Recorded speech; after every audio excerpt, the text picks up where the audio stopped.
What's going on, everyone? My name's Alex. That's Eileen. You're watching It's Lights Out F1. And first, I want to thank everyone that has newly subscribed and liked our channel.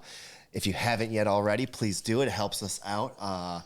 It helps us grow this community, and that's what we're trying to do here in this F1 community. So today, we're going to be talking about the Australian GP and the fact that, first of all, we watched it live at 1 a.m. And that we did. Yeah, we're pretty tired this weekend. How are you feeling, Eileen? I'm feeling exhausted. Yeah. I'm feeling like I am in my 20s again.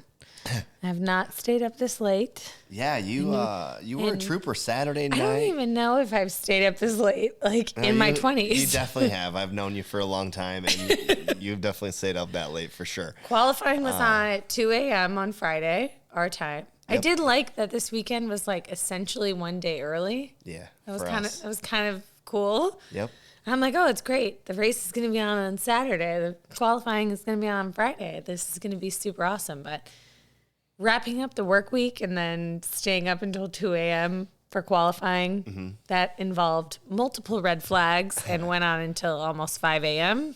Yeah, it was a pretty long, unfortunately. Well, fortunately for me, I didn't make it. I tried. I was here. You were snoring. And I was snoring. You were basically, Crofty was putting you to sleep. Yeah. Or should I say Will Buxton? And honestly, sometimes that happens. Sometimes I'll even watch older seasons of races and late at night and end up falling asleep to that. So I guess that kind of is what happened. It was a long week for me. Yeah, but for me, I'm like... And you were a trooper. I'll give you all the credit, all the praise. I was. But I don't know about you guys, but I don't want to wake up and go on social media and see who was qualifying, who got pole. I don't want to see who won. I need to see it live. Yeah. So for me, I'm like, I'm going to sacrifice my life. Yeah. And my happiness and my sanity and my sleep so I can watch this live. Yeah.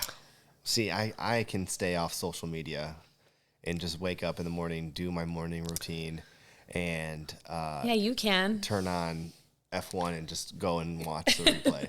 I don't need to go and get on social media. That's all. Yeah, the struggle was real. Yeah. So this was my first Australian GP live, y'all. Yeah. So this is not only her first one; it's the first one that she's viewed from race start to race end. Now I know you've seen clips of replays of parts of the races that have happened there for sure. But this was your first one, and being so far away from where we live. Those time zones, really made it pretty early. So I know a lot of people in the UK, they were complaining about having a 6 a.m. Yes. I like a 6 a.m. call. Or we're so used to. I feel like a 6 a.m. wake up time. I don't mind that because then I'll get up early. And then I have my whole Saturday, my whole Sunday ahead of me once the race is done around 9 o'clock. Gets us going. But having it start at 1 a.m. was pretty early. So we stayed up all night. Yeah, it's like a decision whether or not, do you wake up early? Do you go to sleep and then do you re-wake up or do you stay up? So it's challenging because then you wake up at normal time. I need to get my life together. These are my days off. We got to get going. Yeah. But you got 3 hours of sleep. So. So tell us what you guys did and what time it was for you. What time you guys got up? Please let us know. We want to hear. But other than that, I think we should get into the real race weekend there. It was Danny's home race. And last week we were in the Daniel Superfan. I'm still wearing McLaren. Home of the Honey Badger. Because this weekend they were definitely a lot better. Where's our Lego? Literally this weekend, the 1 week that we should have it, which we don't. I didn't want to jinx them this week. I know, but they had the giant life-size F1. Oh, they did. That's Lego right. car. Holy moly, you guys, that was epic. So I bought it, and it's on its way here. You bought an F1 car? Well, Lego? the Lego-sized F1 car, scaled 1-to-1. Oh, I would love to see it in our driveway. Good God. Oh, please don't. I don't even know how much that would be. Anyways, so the weekend pretty much started typical, hot and sunny there. Fans selling out the whole weekend. Yeah, they were ready for F1 to be back. It's been over 1,000 days. Wow. So the pandemic, we were there in 2020, and that's when we put the kaput on F1 and pretty much everything in the world. Yeah. So this was amazing. This was amazing to see. So, we said we do it big in America, like we do it big in Texas. Oh, they showed up and they showed out in Australia. I think you said about 20,000 more fans than what we had here in America. Yeah, it was almost 420,000 with the 3 days. So I wonder what's going to happen this year in Miami and in Austin. Well, we'll be in Austin, so we'll see. Yeah, but who knows? Miami's going to be crazy. Yeah. It's not next race, but the race after. Vegas, that's going to be crazier. Vegas is going to be crazy, yes. So, yeah, people were excited. It was super awesome to see. I feel like just the fan and racer engagement was really good. It was a lot of engagement. Seemed like we got to see a lot of Danny. I know the fans there got to see a lot of Daniel Ricciardo.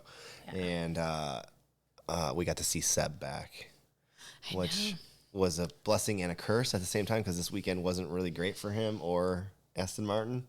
It wasn't great for him. Why? Because he got fined or... Well, a lot of things. All right. So talking qualifying now. No, not even qualifying. It was practice. Oh, yeah, you're right. Talking practice. It was epic. He got in an accident and left the car.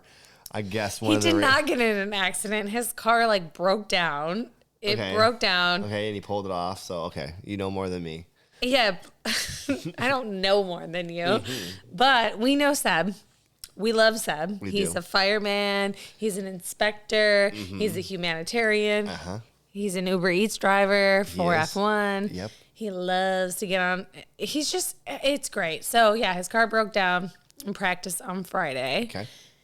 And he took a little spin. He took a scooter. So a marshal gave him a victory lap. Gave him a scooter, and I guess he said he's driving.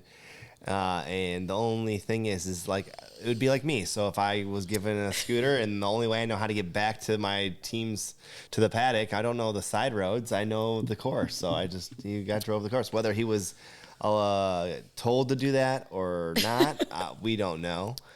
We know he's being fined.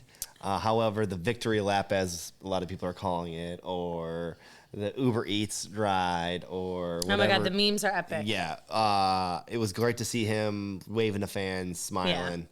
Yeah. Having him back was kind of cool. It was kind of funny. And it was meme worthy, and we got to see it light up the internet almost instantly. I mean, even like Seb said, it's like he got fined 5,000 euros. Yeah.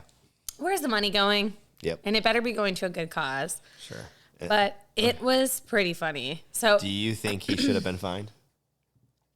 I mean, the rules are pretty clear. So I feel like they're trying to be ultra consistent this year with everything. All right. So then I mean, they're reinstating rules the underwear, the jewelry, all the extra stuff that came out this weekend. We were talking right before the race started. We saw Lewis with his stud in his nose. Do you think he's going to be fined? If I know how they act to Lewis, I'm sure he's going to get fined. Yeah. So we'll see. Probably. We haven't heard anything yet, though. We haven't, and honestly, who cares? Yeah, but yes, Seb is pretty funny. So he got a 5,000 euro penalty or fine for driving the scooter. It was great. He was like, "Look, ma, no hands." Out on the track. It was pretty epic. Yeah. So it was a great way to start the weekend, don't you think? It was, and we got to see a couple things. McLaren looked a little bit better in practice. They did. Seems like they did some things to make the car faster. I would say even Mercedes started looking a little bit better. It was a little iffy on Friday. Well, Mercedes was rumored to come with upgrades, and then it was Friday came, and they're like nope. Just kidding, we're not bringing anything. Them and AlphaTauri, I think, were the only teams that did not bring an upgrade this weekend. Right. So. And then what else big happened in practice? Why? One thing I do remember seeing is there was some debris that popped out, and at turn 1, one of the marshals ran out and got the debris, and the commentators Will and Sam Collins Sam Collins, and who was with him was Julian Palmer. Julian Palmer, thank you. Yeah. They were commentating on his run back to the gate, to the fence, after he picked up the part that was broken off the car, and he had slipped and fell, and it was pretty good commentary. No, he was in such a hurry too. Well, I mean, that's their job. Their job is to get on there and off it was as fast as possible. It was a red flag. Yeah, but still, yeah, that's their job. And I would love to do a marshal job for a race. That'd be pretty cool. So I would say that happened, and then we had the Aston Martins in free practice 3 that both crashed. Yeah, and the Stroll got in trouble for that. No, that was the qualifying. So both Aston Martins crashed in free practice 3, and then a lot of money spent today. The poor mechanics in Aston Martin this weekend. My God, they had so much work to do. Heroes. They wouldn't have gotten Vettel's car done in time if there wasn't that red flag. So did Stroll crash on purpose? Is that what you're saying? No. I mean, he did not. Come on, guys. We know that. But he definitely would not have gotten out. So both Aston Martins crashed in free practice 3. Yep. They needed to repair them. They got Stroll's car up and running for quali. And then Vettel's was literally down to the wire. He got out for 1 lap. That's it for Q1. Yeah, and it seemed like most of the cars were needing 2 laps to get the tires really up to a proper temperature. It wasn't seeming like 1 warm-up lap wasn't enough. No, that definitely. I feel like Carlos even said that. So that was like the struggle of the weekend. I feel like because it was right around the time the sun was setting, the temperature was changing, the track temp was changing. So what's going on? What's it going to look like? The variation of the tires. So there was that big jump from medium to soft. And that was the new thing that they did that they haven't really done before, was do the jump like that. And I kind of dig it. I think I've mentioned that before previous years, why they should do that. They should even do a bigger jump from the medium to the hard to have it such a drastic thing. So it really makes it on strategy. Yeah. Yeah. Because what we saw during the race, if we jump ahead a little, Carlos started in 9th on the hards, and he struggled. He struggled so bad by lap 2, he was out of the race. Well, he was pushing it too hard. Well, that's right, because the tires weren't up to temperature yet. And there was a lot of issues going back to, he had some issues in qualifying and getting that car ready in time. They couldn't get it out and started, apparently. They were having something issues. was wrong with it. So yeah. Well, let's talk about qualifying. Go ahead. So All right. What were your big highlights? What was I mean, it's tough because you were sleeping, so you didn't get to feel as emotional as I did. Yeah, I mean, I watched the replay for sure, and even the highlights too after that. But I guess I'll start with the top thing for me was Alonso's pace in qualifying. Sick. Pretty blown away with that. I mean, I feel like he was definitely on track to be top 3. The Renault engine in that Alpine definitely is working right now. Is it though? Because this is the 3rd engine. I think they figured it out, and that's why they put the engine in. And, I'm not sure. He finished in last today. Yeah, unfortunately, but Ocon did finish in the points, and Ocon had a good race. Ocon's been very consistent. As much as you want to give him shit about it, I know. Ocon's been very consistent. I know. I'm a tough hater on Ocon. I don't. You are, and I don't know why. Not sure. Honestly, because I think he's just where he fits on my chopping block. He's on the lower 3rd. Now he's not. I would like to see. You already know how I feel about some of the racers, and I'm not going to get too judgmental here. But I don't think that some of the racers next season should get their seats back. And but he's not necessarily. He's not on the chopping block. No, not yet. And he has a secure, and that's just this is me personal. He has a contract. He does, but he's also not on the chopping block, in our opinion. No. I feel like Ocon performed well last season. I feel like you have some type of mentality about him. I don't know, maybe because of Drive to Survive. I'm not too sure. Well, before even Drive to Survive, I guess it was the first season of that year was when he was a rookie, and he was did a lot of rookie mistakes, and he got in trouble a lot, and he was doing some stupid stuff, and Yeah. a lot of the other drivers, and it was one of the reasons why he lost his seat. Now, granted, he still is a good driver. He's a race winner. He is. So, what do I know? I'm just a fan from America. So, Please. Anyways. Yeah. So he's not mediocre. I feel like he's a good driver. He's up in the midfield in there. Yeah, no surprise to see. But Alonso's pace was pretty remarkable this weekend. I think we could have seen if he would have finished that lap. It was like the Max Verstappen Saudi Arabia lap that what could have been? So what would have happened? I think he had the fastest middle sector. You're talking Fernando. Yeah. And he basically matched Leclerc in sector 1 on Leclerc's pole lap. Mm-hmm. And then, of course, he crashed. So it's like, what could have potentially happened? So we all, including Fernando, believe that it would have been top 3. My biggest takeaway from qualifying is where Carlos ended up. So you just skip right over Alonso. Yeah. Honestly, Listen, that was yours. That was me. Uh-huh. So I just have to say, I'm sorry for hating on Alpine at the beginning of this year because I was really giving them a hard time. Mm-hmm. They have proven to be very quick and very consistent with getting points. One driver, not always both of them. But like you said, he finished last today. But although, Alonso did say, he was like, I felt like that was the best I've driven in years. So... Yeah, and I think he's in pro top form. I think, he's the oldest driver on the grid. To see him perform like that is pretty impressive. I'm not going to lie. So I wish I would have seen the lap finish because it would have been amazing to see. I kind of wonder what Kimi Räikkönen would have done this year with these cars. I know. Because he would have been older. He's, older than Alonso. Mm-hmm. And still performed very much at his top form. Just didn't have the best car last season. Well, if he would have stayed with Alfa Romeo, I'm sure he would have performed much better considering how well they're doing. So so what else did you take away from? Your biggest takeaway was Carlos. Mine was Carlos.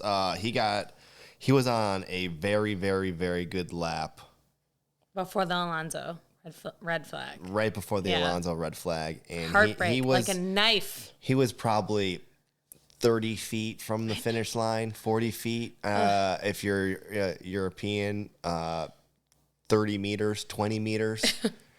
Maybe 15 meters from the finish line, and the red flag hit. Unfortunate, but that's the rules. And he would have been on the front row for sure. That was my biggest takeaway. Am I thinking of anything else? And then he would have, on his second lap in Q3, the challenges that he had with the car. So he finished P9, which was crazy to see. Couldn't get another lap in that was faster, he had a little bit of a issue. He went off the track a little oversteer. And that's one thing, going back even about practice and even in some called the qualifying, and I kind of mentioned it. I thought it was going to happen, and it did not happen in the race. Was that I was afraid that some of the people's tires weren't going to be warmed up quite enough, because we did see in practice. Turn 1, they were going right off into the gravel because they were coming out of the pits and their tires were not warm enough and they were just not braking early enough and going right into the gravel. Yeah. And we saw it a few times. Well, a lot of drivers, a lot of veterans. Yeah, and essentially, my opinion, that's what happened with Carlos in the race this weekend was his tires weren't his tire. He was on the hards, made it, through lap 1, but struggled off the line really badly. Yeah, he did. He was lost 3 spots off the start. He did. And I think it was just his setup, though. He said his steering wheel was new. That was an issue because I'm like, right. We can't blame it on the tires because Alex Albon went the entire race on the same set of hards.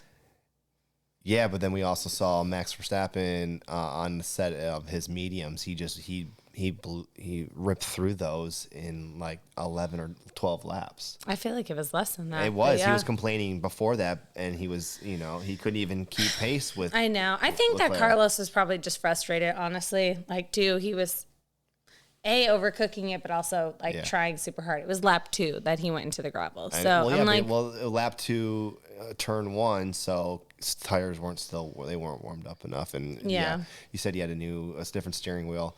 maybe whatever was the issue during qualifying was still possibly still an issue. Other than that, I mean, those were two big takeaways. And then the last big thing for me was that Bottas, this was his first time in 103 races, 103 qualifying, that he did not make it to Q3. That's right. There was a lot of heartbreak in qualifying this weekend, okay? Yeah. It was pretty devastating. And then what we saw from Friday to Saturday, too, was first we thought we were going to see 4 DRS zones the whole time, and everyone was kind of hyping it up throughout the week that it was going to be a fast. Coming to Saturday's practice 3 and then qualifying, they took one of the DRS zones away. I guess you said some of the drivers were complaining about it, and they were. It was a dangerous area, so it's the same area that they were missing their braking points. It's the same area that Seb had crashed in free practice 3. Yeah. So it was like an issue area that they were like, it's too fast. So they took it away. So, but other than that, qualifying, the biggest was Q1. Stroll and Latifi came together. So that, who was the problem? Who do you think? Do you think it was Stroll? Do you think it was Latifi? I know how you feel about Latifi. Honestly, yeah. Well, both of those guys in particular. 100%, I think it was Stroll's fault. Latifi let him by because he thought he was on a hot lap, and he got in front of him and just went really slow again. And then without Stroll not even looking in his mirrors, just continued on really slowly.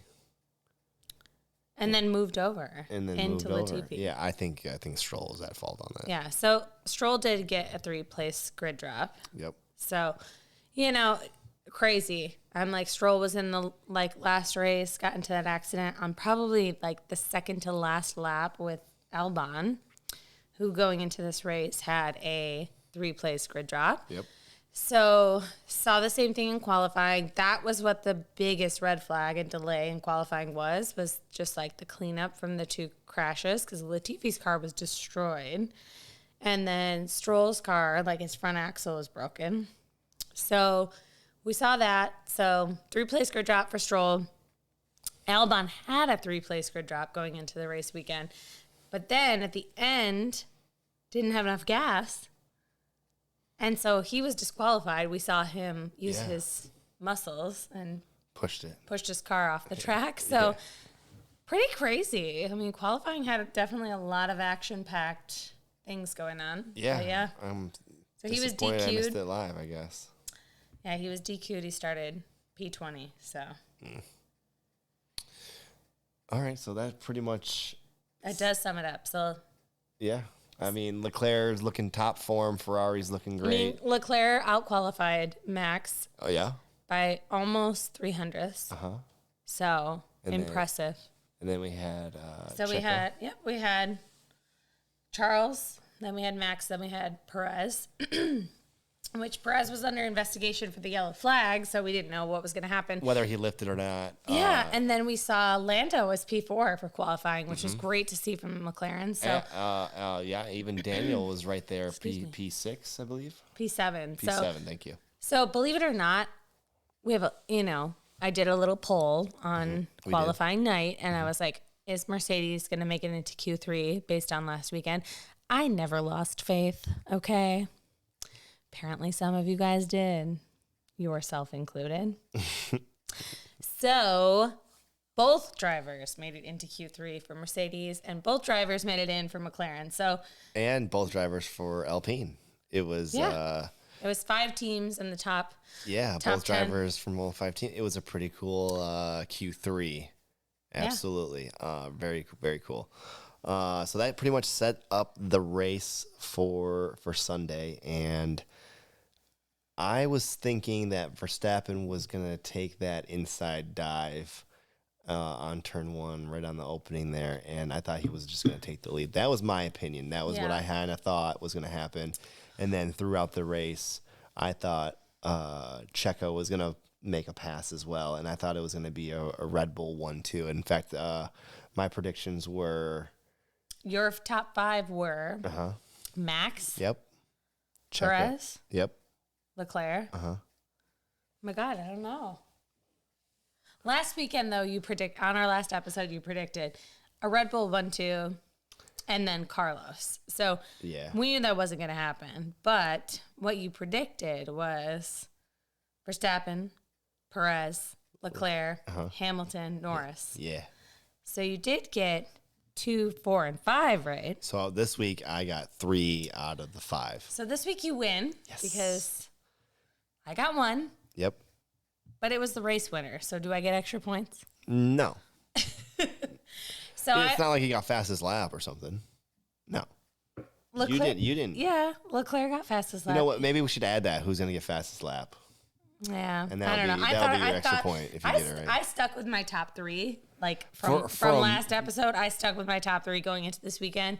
So I guess I could say that I had qualifying pretty strong. You did. And then there was a moment the race for a few. There was a moment that my lineup was right. Literally perfect. I was like, oh my God, she got all top 5. Yeah, this is how it's going to literally perfect. So, which was pretty much the first few laps. So it was Hamilton off the jump, start of the race. He had a really good start. A great start. So it was Leclerc, Verstappen, Hamilton, Perez, Russell. So I had it all right. Yeah, it was a really good start for... It was a great start for Verstappen. It was a great start for Verstappen. Well, Perez had a good start. He had a better start than Verstappen and actually got screwed at the beginning of turn 1 because he had a break because Verstappen was kind of pushing him out a little wide. Well, Hamilton, he was behind. He was behind Verstappen, but Hamilton was alongside of Perez because he got in front of Lando, and so then he had nowhere to go. So he had to brake. Hamilton was able to get through. So great start for Hamilton. Who else had a great start? Terrible start from Carlos. Very bad start, and I think it was the hards that were the start, and maybe the new wheel. It's interesting, this new tire regulation thing. I feel like we've seen that a lot. Most of the field is going in on mediums, but then the people who are like top performing cars, we saw the same thing with Hamilton last weekend. Mm-hmm. If they're not in the spot that typically you think they would be normally, they're going to start on the hards. They do something totally different. Yeah. So it's interesting. But I don't know how I feel yet about the tire regulation. I liked last season and the previous year that they had to use whatever tires they qualified on in Q2. Because it made Q2 tire prep very essential, and then it made made that planning to be essential, and then it made the first little bit of the race kind of a little shorter and closer to their pit stops because they used a little bit of that tire in qualifying. So I personally liked the tire rules from back then. Yeah, no, I feel like I liked it too. It was just more challenging, but I'm like. Anyway, so the race. Yeah, so after I again early thought that there was going to be some carnage in turn 1 at the start of the race, and everybody made it through.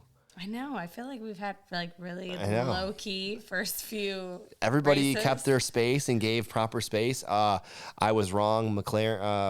Max Verstappen, he did not get that inside line as well as I thought he was going to get, and he was kind of pushed out wider than I thought. I don't feel like Max felt comfortable with the car all weekend. You're probably right. He didn't like the car setup in qualifying. Like, he wasn't happy with it. He was very vocal about it. So I'm like, obviously we know what happened, but it's like, I feel like he just wasn't happy all weekend. So...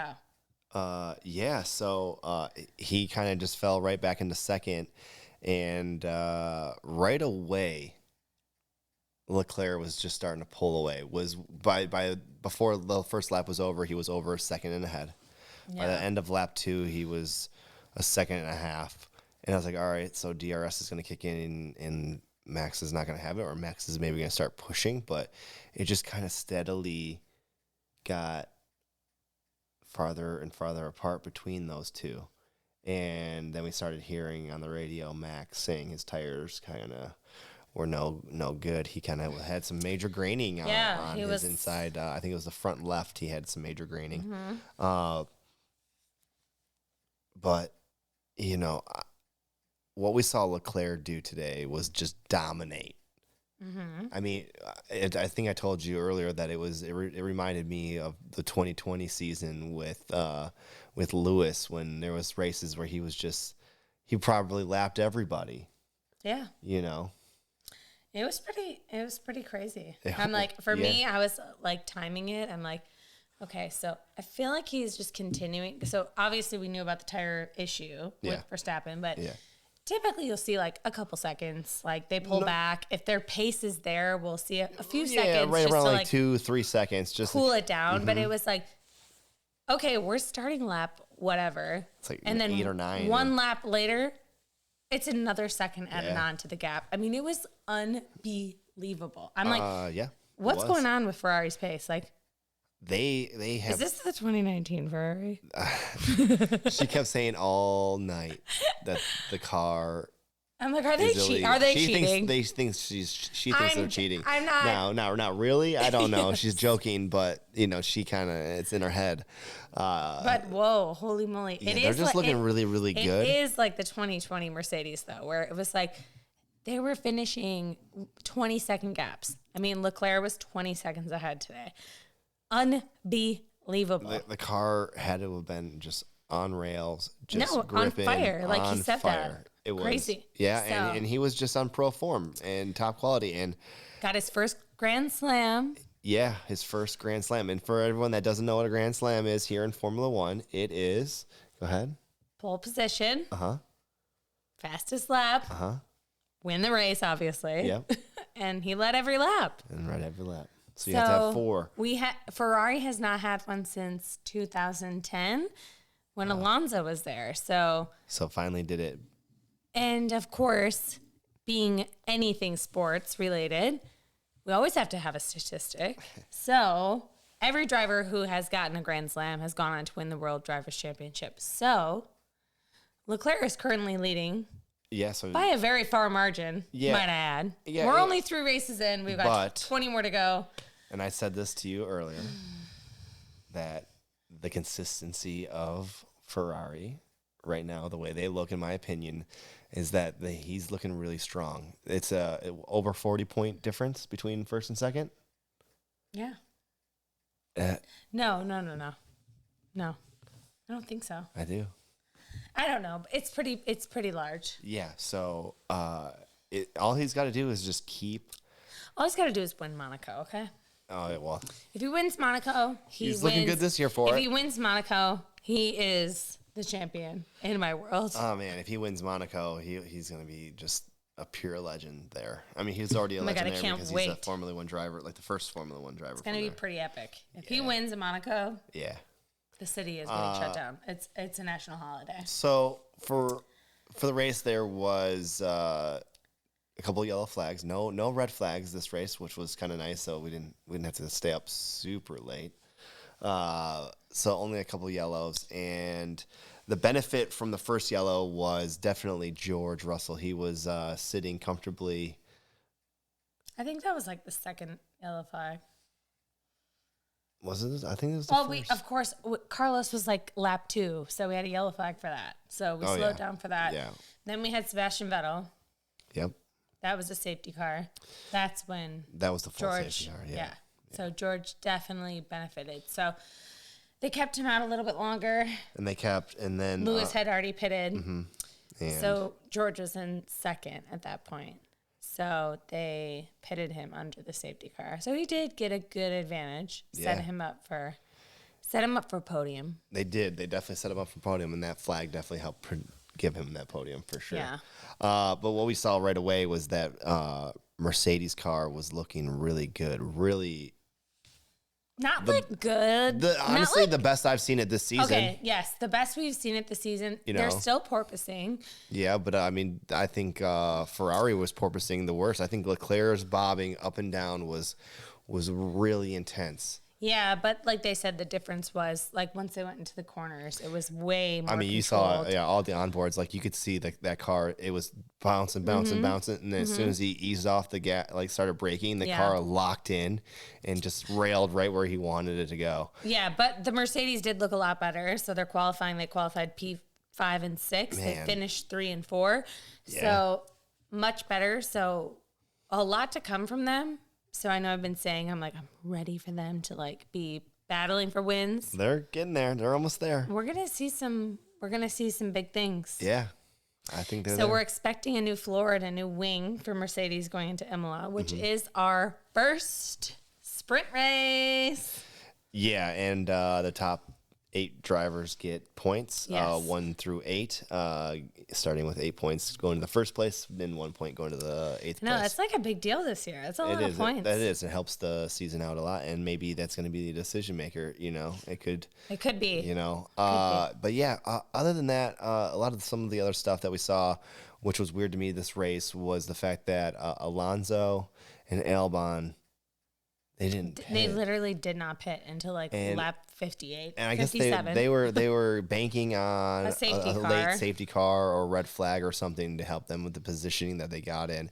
And I think they just took the gamble too long and kind of just had to ride it out to the very end. Yeah. We heard Albon in the post conference say that he got the secret code or whatever that was, the secret command that they were staying out to the very end. And he ended up staying in the points. And yeah, from P20 to P10. Yeah. On the same set of hards. On the same set of hards, they were able pitted to last lap. And I'm sure the way that went down, it was probably either shorter to do a pit on the second from the last lap and then go out for it. I don't know. I would have to see how that. Pretty impressive. It was. There was a perfect window because they were kind of talking like, oh, I don't know, and even the announcers were like, well, it's a 30-second penalty, and then you start doing the math of where that would be. You know, okay, 30 seconds, and right now, if he pitted, it's a 20 seconds. Yeah. You know, No. I don't know. I think he did the right thing. Good for him. That's super. I mean, he had the 3-place grid drop, but then it turned into being DQ'd from qualifying. So he started the race in last place. Yeah. So he's what Williams is calling the tire whisperer. He's an apprentice, and he needs. He's an apprentice. He needs to learn from what Sergio can do. Pretty cool though. Yeah. Pretty awesome. So we saw that. I'm like, Alonso didn't get it right. I was like, didn't really realize there wasn't a whole lot of coverage on it. But then I'm like, Alonso literally finished last. Yeah, no, he but literally finished last after qualifying. But then again, and sorry to cut you off, there's a difference between qualifying pace and freaking race pace. Oh, for sure. Because these cars, it's a lot. It's the gas. A lot. People, so like Mercedes, not that great in qualifying. Not the greatest. Right now. Yeah. Right now. Yeah. But race pace, they were on trend with Red Bull today. Their car looked really well, really, really good in the race. I was really pleasantly surprised to see how I mean, even McLaren had a decent race. Like they stayed there. They didn't get passed by too many people. They were able to stay in the fight in that midfield area. So the car has definitely improved from last race to this race. A great improvement. Mm-hmm. Any disappointments in this race that you saw? I mean, just Aston Martin. Yeah, rough. Not really sure what's going on with them, but let's go. Yeah. So. I mean, the race was a little. Did you think the race was boring, exciting? The race was like no. I mean, here's the thing about it is that I feel like there was so much hype around the race. Mm-hmm. It was like first because there were so many improvements to the race. First, we were gonna have 4 DRS, then we obviously and ended up with 3. It's a new track essentially. It's gonna be so fast, which it was. I mean, when you look at pole position timing, I was like, wow, way faster than 2019. Yeah, expected it to be crazy. A little underwhelming. Not a whole lot of overtaking that was like shown. There was a lot in the middle field. The midfield definitely had some good passing was happening. There was some good overtakes. DRS was working in the areas. Yeah. But not, it was just because Leclerc was just so dominant. The front of the race was kind of boring up until really when Max's car. I know. I'm like, we haven't even got to that. I know. And honestly, I think we need to get to that now. Max's car just. What are we doing here, Red Bull? I don't know. Like, what's going on? Like, this is the world champion here. This is the world champion. I think he was comfortably in P2. He wasn't able to keep that. He was comfortably in P2, was not pushing the car that hard. They don't know exactly what happened just yet, but to have 2 DNFs out of the first 3 races is kind of crazy to me. Yeah. That is crazy. I'm like... For being the world champion and then trying to back that title up, he's having some issues. And, I mean, look, this year, new cars. I mean, there's a lot to figure out. We know that. Yeah. But then it's the whole statement after that's like, I'd rather have a fast car that's unreliable and fix it than a slow car that's reliable. And I would tell you from my racing experience, I would rather be reliable, especially when it comes down to 23 races. It's a long time. Mm-hmm. I'd rather have a reliable car. Me too. Yeah. Me too. So yeah, that kind of just... We're going to see, but Max is not happy. No, so that kind of... And I wouldn't be either. Sorry. I wouldn't be either. Yeah. so that kind of set the race ending for Max not even getting any points. That put Perez in a good position to make a couple passes. Yeah. And he got into second. How crazy that it's Charles, and then Russell is P2, and then Carlos, and then Perez, and then Hamilton. This is the drivers' championship and list, Verstappen. yes. So Hamilton and Verstappen are like just in the middle. Yeah. After last season. Again, long season. After last season, they're in the middle. They're in the middle after last season. Yeah. Who would have thought? Who would have thought that? I don't know. Would you have thought that? No, I would not have thought that. I thought that they would have been more right up there. However, I'm excited that this is happening. And it's pretty exciting. It's nice to see. I mean, look, we got to see George. I know George Russell got a podium last year. Yeah, this was his first podium with Mercedes. His first podium with Mercedes, and he took third. And honestly, in my opinion, it's his first podium. Well, yes. Because the last one, Spa was Spa last year, and it was rained out.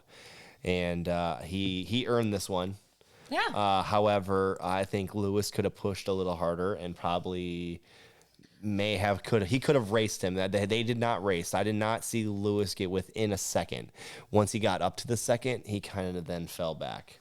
Yeah. Well, he said his engine was overheating. Yeah. The car was overheating, so it's still a great finish for Mercedes to see them 3 and 4. So it was. Mercedes 3-4, McLaren 5-6. Yeah. What do we got on the horizon? I think we're starting to see the order start to turn back because these are a lot of the top teams.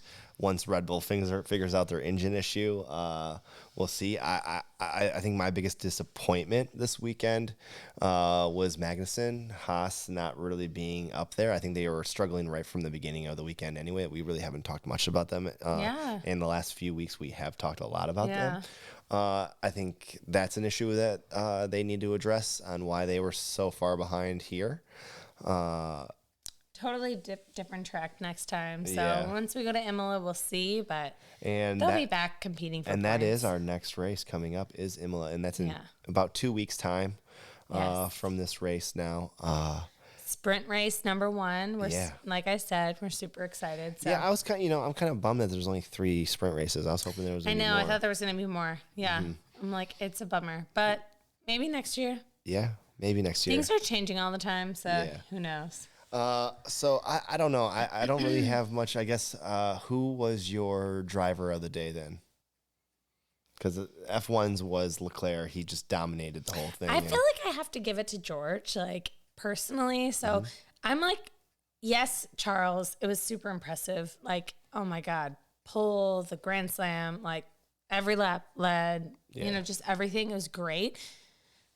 But I feel like George fighting against the odds, like he had a little bit of luck on his side, of course, with the pit stop, but a lot of luck. He did hold off Perez. He was told, obviously, like it's all about management. Like let him go by if you're struggling, So then, of course, the luck with Verstappen.